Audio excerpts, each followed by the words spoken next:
Hi everybody, welcome back with me. Hari ini aku bakalan cerita gimana sih awal-awalnya aku ikut kegiatan ini. Aku taunya dari mana, kok bisa ikut kayak gitu. Ada nggak sih cerita-cerita seru atau something which is sad or unforgettable moment kayak gitu kan?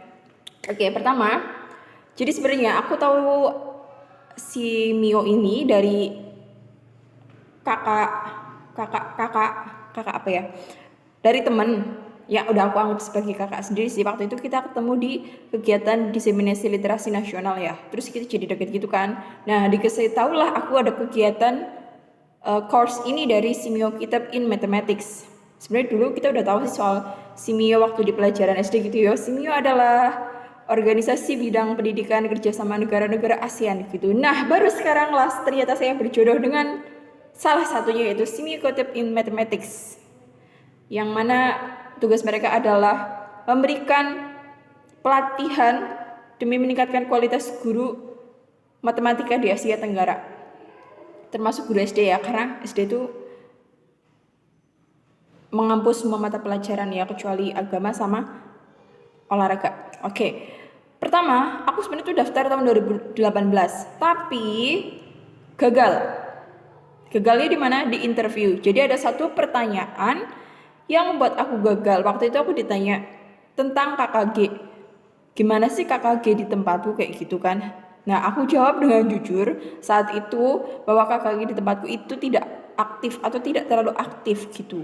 Nah, itu adalah jawaban mematikan. Kenapa? Karena harusnya KKG-nya itu aktif dan kita bisa melakukan diseminasi. Karena diseminasi ini adalah hal yang wajib setelah kita ikut course. Di situ aku benar-benar yang ini big fatal ya, kesalahan yang fatal karena aku jawab seperti itu. Akhirnya aku ulang lagi di tahun 2019. Aku coba daftar lagi and did that interview, dan alhamdulillah aku lulus interview ini. Dan kemudian terpilihlah 30 guru ini yang berasal dari Indonesia dan Asia Tenggara. Saat itu dari Jawa Tengah hanya aku dan satu guru dari Purbalingga. Yang lainnya ada dari Sumatera, Jawa, Kalimantan, dan lain sebagainya. Sedangkan dari negara tetangga itu ada Malaysia. Malaysia ini kepala sekolah. Terus ada dari Filipina, Laos, Kamboja, Vietnam, Thailand. Ya itu, saat itu tidak ada Singapura. Pokoknya mereka tuh guru-guru yang luar biasa, karena di sini tuh ternyata banyak guru yang... Aku lanjutin lagi ceritanya ya. Ketemu guru-guru yang berprestasi dari Indonesia dan Asia Tenggara itu suatu kesempatan yang bagiku ini luar biasa banget ya. Ternyata di sana aku bertemu dengan seorang gupres nasional atau guru berprestasi tingkat nasional yang pernah dikasih reward oleh pemerintah untuk study visit ke Belanda.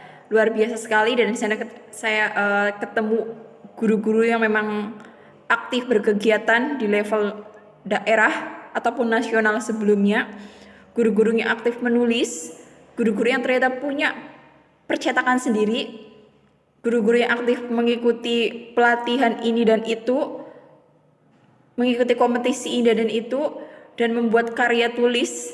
Itu it's really amazing for me ya. Dan yang dari luar lagi terutama ya ini, yang dari Malaysia ini, beliau itu kepala sekolah ya, sekolah di Kota Penang. Tahu ya, kalau tahu Penang itu kayak pulau kecil tapi yang luar biasa maju gitu ya. Dia kepala sekolah di sekolah alam, dan sekolahnya itu tuh cuma luar biasa banget, sekolah alam tapi didukung dengan teknologi yang kekinian, pembelajarannya juga kekinian. Pokoknya itu luar biasa banget yang ini. Nah, yang dari Filipina ini dia juga keren. Entah kenapa setiap aku ketemu kandidat atau peserta dari Filipina, mereka tuh selalu gelarnya tuh minimal ya S2. Bahkan beberapa kali aku ketemu tuh S3 untuk guru ya. Guru, It's really amazing banget sih. Dan yang asiknya lagi itu merasakan diajar oleh Profesor Martin Dog. Dia itu dosen, profesor, associate professor di Utrecht University Belanda. Belanda itu tempat asalnya RMI atau Realistic Mathematics Education. Jadi di sana tuh benar-benar belajar tentang RMI yang real, yang udah berjalan di Belanda, yang apa ya, ternyata matematika yang selama ini saya ajarkan itu tuh masih jauh dari standar pembelajaran internasional. Jadi kayak yang wah ini dosa-dosa gitu ya, dosa sebagai guru yang aku rasa tuh ini harus diperbaiki nih gitu. Nggak bisa kalau gini terus. Kalau selama ini matematikanya kita hanya mengajarkan rumus-rumus fungsional, kemudian kita memberi contoh soal, kemudian yang suruh mengerjakan itu nggak berguna alias tidak akan meningkatkan daya kreativitas, critical thinking, dan kemampuan menyelesaikan masalah. Karena ternyata basic atau sebenarnya inti dari matematika adalah kemampuan menyelesaikan masalah, berpikir kritis, berkreasi. Itu poin-poin pentingnya. Bukan hanya bisa menghitung.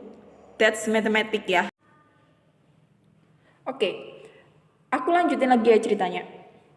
Jadi di sana sebenarnya kita nggak cuma belajar tentang pokoknya atau realistic mathematics education tuh enggak, banyak banget pelajaran berharga yang sebelumnya aku tuh nggak tahu tentang matematika literasi, literasi numerasi, tentang perbedaan masalah matematika dan tugas yang selama ini kebanyakan kita kasih tugas tapi bukan masalah matematika, bagaimana cara mengajar matematika yang benar dan lain sebagainya. Karena ada banyak materi yang akhirnya tuh jadi 100 jam pelajaran di sertifikatnya ya.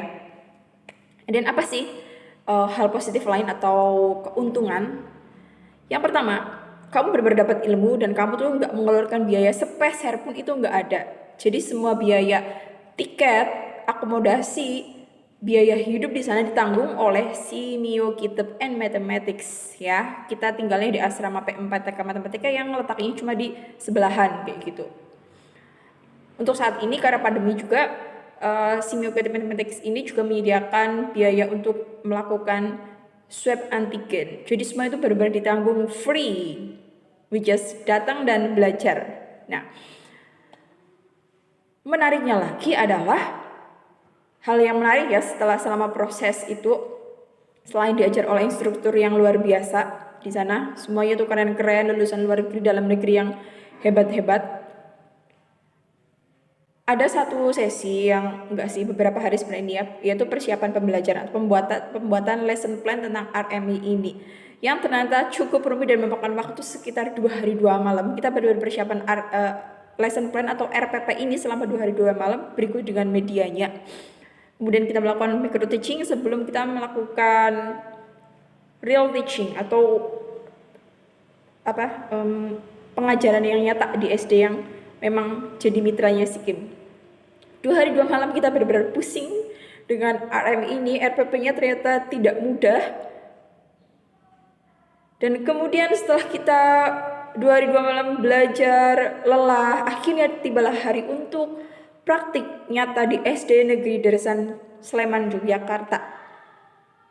Ini juga pengalaman yang bagiku juga luar biasa banget, karena ternyata siswa SD negeri di daerah dengan di kota itu cukup berbeda. Di kota mereka itu cukup aktif, antusias, yang mana kalau aku bandingin sama beberapa kasus di SD di daerah ya, itu no. Ini luar biasa sekali sebagai udah. Ternyata praktik RMI ini tidak semudah yang dibayangkan, karena nggak semua siswa itu bisa menemukan konsep atau pemecahan masalahnya sendiri.